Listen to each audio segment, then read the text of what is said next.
Bonjour à tous, je suis ravie de vous accueillir pour un nouvel épisode du Sel de la vie et aujourd'hui j'ai le plaisir d'accueillir Julien. Bonjour Julien. Bonjour. Julien, est-ce que tu peux te présenter en quelques mots? Eh bien, je m'appelle Julien Cazorla, j'ai 20 ans, enfin 2 fois, du coup. Je suis auteur, je fais aussi pas mal d'autres choses à côté, notamment un boulot de libraire en ce moment. Je suis papa d'un petit garçon. Ok. Julien, est-ce que tu peux nous raconter un petit peu ton parcours? Oui, alors mon parcours, je pense que j'ai eu pas mal de chance. Je suis l'aîné d'une fratrie de 3 enfants, hein. J'ai un petit frère, une petite sœur. Et on a eu une vie plutôt cool avec mes parents. Tout s'est toujours très bien passé. On a pas mal voyagé. On a vécu à l'étranger notamment. On a beaucoup voyagé en France, du métier de mon père en fait, qui était dans l'armée. Et c'était plutôt sympa dans le sens où ça m'a permis de rencontrer plein de personnes différentes avec des mentalités différentes. Parce que mine de rien, il ne suffit pas de partir à l'autre bout du monde pour rencontrer des mentalités différentes. En France, on a ça aussi. Donc je pense que ça m'a pas mal construit. Et ça m'a donné d'autant plus l'envie de voyager, d'aller à la rencontre des gens. Assez tôt, je suis rentré dans le monde du travail. Oui. J'ai été, alors, je vais être conspué sans doute un peu, mais j'ai été contrôleur à la SNCF D'accord. pendant près de 15 ans. Donc ça a été assez sport, ça m'a appris quand même pas mal de choses. Au-delà de la patience, vraiment à gérer les situations plus ou moins compliquées. Et c'était plutôt sympa, mais vraiment difficile d'un point de vue social. Enfin, on n'en parle peut-être pas assez, mais rarement à la maison, toujours en déplacement, les horaires un peu compliqués. Il y a toujours pire, bien sûr, mais au bout d'un moment, il y a eu un petit ras-le-bol de tout ça. Et au bout de 15 ans, en fait, j'ai eu une opportunité. J'ai une amie qui a ouvert sa boîte d'éducation alternative, privée. Et je lui donnais un coup de main un petit peu avec de jeunes ados un peu en décrochage scolaire. Et ça a vraiment matché. Je sais pas, il s'est passé quelque chose. Ce que je faisais quand je travaillais là-bas avait un sens. Et ça faisait longtemps que je n'avais pas retrouvé ça. Donc du coup, j'ai laissé tomber la SNCF. Ça a été un choix un peu compliqué parce que c'était quand même une place intéressante pour plein de raisons. Et je me suis lancé dans l'aventure et ça a été génial. Enfin, je me suis régalé à pas compter les heures et à passer du temps avec des jeunes qui valaient vraiment la peine. Mon amie qui est devenue ma patronne, du coup, ça se passait plutôt bien. On a fait plein de choses, je pense, pour ces jeunes-là. Et encore aujourd'hui, j'ai des contacts avec certains d'entre eux et c'est un petit peu le meilleur salaire qu'on puisse avoir. Sauf que y a Mister Covid qui est apparu entre-temps et une petite boîte privée qui se lance à ce moment-là, ça a été un peu compliqué. Donc malheureusement, l'aventure s'est terminée. Pour ouvrir une autre aventure, en fait, du coup, chômage, pendant près d'une année. Mais j'ai exploité ça à fond parce que du coup, j'écris des livres. Alors, comment tu es venu à l'écriture? Alors, comment je suis venu à l'écriture? Faut remonter à très très loin parce que j'étais tout petit. Je me rappelle, le premier souvenir que j'ai, c'est vraiment à l'école primaire. Si mes souvenirs sont bons, Madame Laroche, ma prof, mon instit, dans CM1, CM2, on avait regardé un film avant les vacances, avant que... Ouais, on faisait ça avant de partir en vacances, on faisait des jeux, regarder des films. Et on a regardé L'Ours. Et la cloche a sonné, parce qu'à l'époque, il y avait la cloche qui sonne quand c'est fini. Et on n'a pas vu la fin, et en gros, devoir facultatif, écrivait la fin du film, quoi. D'accord. Et tous partis un petit peu en entendant que d'une oreille, évidemment. Puis au final, je me suis prêté à ça, et ça m'a beaucoup plu, en fait, d'inventer cette histoire. Et j'ai toujours été lecteur. Et l'un dans l'autre, en fait, j'ai lu beaucoup. J'ai lu du Werber, qui m'a beaucoup plu aussi. Après, des auteurs comme Jack London, Jules Verne, quand j'étais après au collège, c'est des choses qui m'ont emporté vraiment, qui me faisaient sortir de cette réalité. Ça, c'est une lecture qui me plaît beaucoup. Le fantastique, la fantaisie notamment. Puis le cinéma, après, toutes ces choses-là. Donc toujours cette envie de découvrir d'autres univers, d'autres façons de vivre et de voir les choses, en fait. Toujours dans cette idée de rencontrer des gens aussi, mais qu'ils soient fictifs ou non, c'était toujours intéressant. Du coup, j'ai toujours un peu écrit. Comme tout lycéen qui se respecte, de la poésie. Et puis au final, après, j'ai eu un professeur, encore une fois, d'où l'importance de ces personnages-là dans une vie. Je pense que c'est aussi pour ça que j'ai aimé cette expérience professionnelle. un professeur de philo, M. Sopic, qui m'a donné envie, qui m'a fait aimer la philosophie, l'envie d'écrire d'autres choses. Donc je me suis intéressé à ces questions, le temps, une question qui me perturbe pas mal, la vie, les autres et tout ça. Donc j'ai écrit d'autres choses et puis voilà quoi.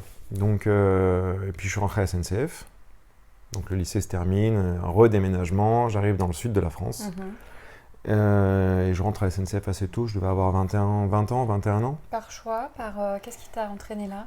Et pourquoi t'es pas allé dans l'écriture tout de suite?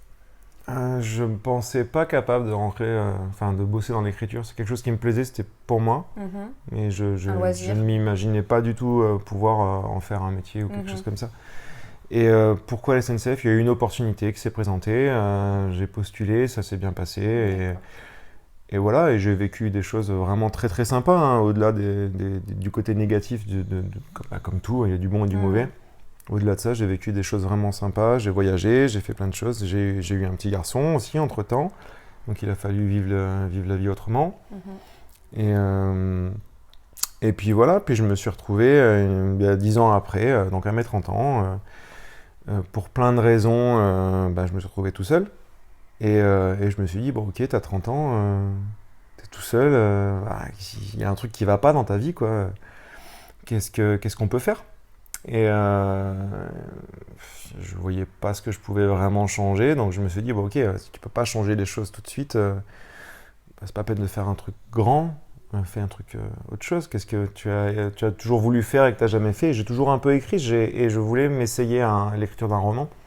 J'en ai commencé beaucoup, mais j'en ai jamais terminé. Et il fallait que je comprenne pourquoi. Donc j'ai pas mal réfléchi à ça. J'ai compris pourquoi j'avais jamais réussi à aller plus loin que ça. Et donc je me suis lancé. Je voulais écrire un roman. Au final, donc ça fait à peu près 10 ans maintenant. Et j'en ai écrit 5. Super. Donc 3 sont déjà publiés. Donc les titres? Donc c'est une saga, donc il y a Guy Arnell, Chronique de Terre Nouvelle, donc le tome 1, le tome 2, le tome 3, le tome 4, il y a une préquelle aussi. Et c'est quoi une préquelle? alors préquelle, c'est on va dire le tome 0, c'est un peu ce qui se passe avant l'arc en fait. Et après j'ai d'autres projets littéraires, puisque du coup cette année de chômage m'a permis d'écrire vraiment, de me lancer dans d'autres choses. J'ai un projet littéraire en littérature jeunesse, vraiment pour les tout petits, en lecture accompagnée, qui me tient à cœur. J'attends avec impatience les retours de l'illustratrice, c'est en cours. Donc une belle aventure. Il y a un site internet, il y a plein de choses qui ont été faites pendant cette année de chômage. Elle a vraiment été hyper productive et j'ai vraiment aimé ça. Alors je ne dis pas qu'il faut arrêter de travailler pour pouvoir faire des choses, mais ça m'a permis vraiment de dégager du temps et de pouvoir faire plein de trucs que j'ai jamais eu le temps de faire vraiment à fond. Je me suis bien remis au sport notamment, ça m'a pas fait de mal. Et je me suis bien occupé de mes chiens aussi. Enfin, ça a été vraiment une belle année. Et puis voilà, et depuis quelques temps, je travaille dans une librairie. Donc ça, c'est une très belle expérience aussi, puisque du coup, écrire des bouquins, c'est une chose, faire des salons, c'en est une autre. Mais voir comment ça se passe d'un autre point de vue, dans l'univers littéraire, en fait, c'est vraiment intéressant de réceptionner des livres, de devoir les commander, d'organiser un salon, de faire toutes ces choses-là. Donc pour l'instant, c'est récent, mais c'est vraiment une très très belle expérience. Donc voilà mon parcours à peu près jusqu'à aujourd'hui.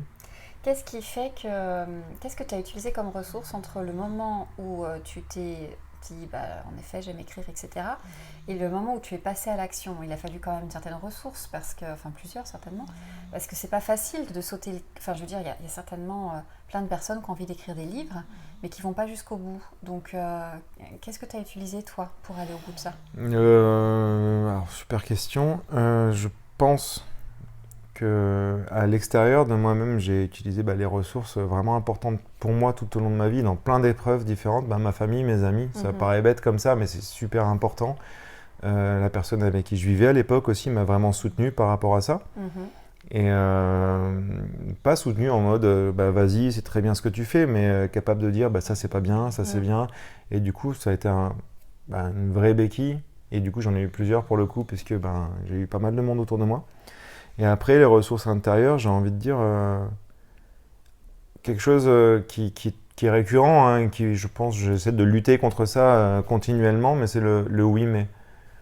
Ouais, ce serait bien de faire ça, ouais, mais du coup, t'es pas capable, ou ça sert à rien, ou toutes ces choses-là, juste enlever le mais et juste de dire oui, tu vois, ok, oui, en fait, j'en suis capable. Oui, en fait, mon livre, mon histoire, elle vaut le coup. Oui, aujourd'hui, j'ai plein de projets en tête pour elle et pour d'autres choses. Et si on enlève le oui, mais, on est capable Enfin, en tout cas, ça a été comme ça que je l'ai vu moi. J'étais capable de faire plein de choses, en fait. Ça serait sortir de ta zone de confort? Ouais, complètement. Ouais. Complètement. Enfin, ça, je l'ai vécu en quittant la SNCF. Je l'ai vécu dans la vie en disant non à un moment donné à plein de choses. On se rend compte qu'en fait... c'est une image que j'ai en tête. J'ai un truc que j'ai vu il y a très longtemps. Un œuf, si tu le casses d'une force extérieure, il n'y a rien à en faire, quoi. Et si ça sort de l'intérieur, genre le poussin qui sort de son œuf, du coup, il y a vraiment autre chose qui commence, quoi. Oui. Et l'idée, c'est ça, c'est de se dire, j'utilise ma force, je suis capable de. Alors, pourquoi? Enfin, il n'y a pas de raison, il n'y a pas de limite à tout ça. On peut viser le plus loin possible. On arrivera à un moment donné quelque part. Et c'est de savoir quoi faire de ça après. On peut se casser la gueule, et tant mieux, parce que du coup, l'intérêt, c'est juste de se dire, ok, je tombais, pourquoi je tombais? Je ne retomberai pas la prochaine fois, ou je tomberai peut-être mieux, ou des choses comme ça, en fait. Il faut apprendre de ça, et c'est la vie, quoi, de toute façon. Mais si on enlève le « mais » à la fin d'une phrase, c'est plutôt pas mal. Et qu'est-ce que tu dirais que cette expérience a changé dans ta vie? L'écriture? D'aller jusqu'au bout de ton projet, déjà. Ouais, d'aller jusqu'au bout. Je pense que ça m'a montré que déjà que j'étais capable de finir un projet, déjà, capable de faire quelque chose de bien. Je pense que autour de moi, j'entends mes amis et ma famille me dire « si, t'es capable et tout », mais moi je le vois, c'est vraiment quelque chose de bien que j'ai fait. Enfin, moi je le sens comme ça et c'est toujours bien de pouvoir approuver soi-même un projet. Et de me dire que si je suis capable de faire ça, je peux faire d'autres choses en fait. Et du coup, on a moins peur d'affronter certaines épreuves, on a moins peur de sortir de sa zone de confort, on a moins peur de ne pas avoir le filet en dessous. Alors j'ai toujours un petit peu quand même tendance à vouloir protéger mes arrières, mais je pense que ça me permet de me dire, allez, on y va, plus facilement. Ouais. Et si tu avais un conseil à donner aux personnes qui nous écoutent, justement, qui peut-être ont envie aussi de publier un livre, est-ce qu'il y a un conseil particulier que tu voudrais leur donner? Là, comme ça, je dirais deux choses. Essayer d'enlever le « mais », première chose. Peut-être que ça va... Ouais. Et pas de... Oui, ok, t'as envie d'écrire, écris. Même si ça sort pas, ça va sortir de toi déjà, et franchement c'est bien. Et d'arriver à un point final, même si c'est pas publié, même si c'est pas reconnu ou quoi que ce soit, c'est quelque chose d'important pour... Enfin, moi je l'ai vécu comme ça en tout cas. Et l'autre chose que je pourrais dire, c'est faut être patient. Il faut vraiment être patient parce que j'ai pas été publié comme ça du jour au lendemain. Il y a eu beaucoup de refus, il y a eu beaucoup de travail à faire et à refaire. Il y a des choses qui vont, d'autres qui vont pas. Et puis il y a peut-être des personnes qui ont des facilités à créer quelque chose, que ce soit l'écriture ou n'importe quoi, la peinture, peu importe. Il y a des personnes qui ont besoin de retravailler quelque chose.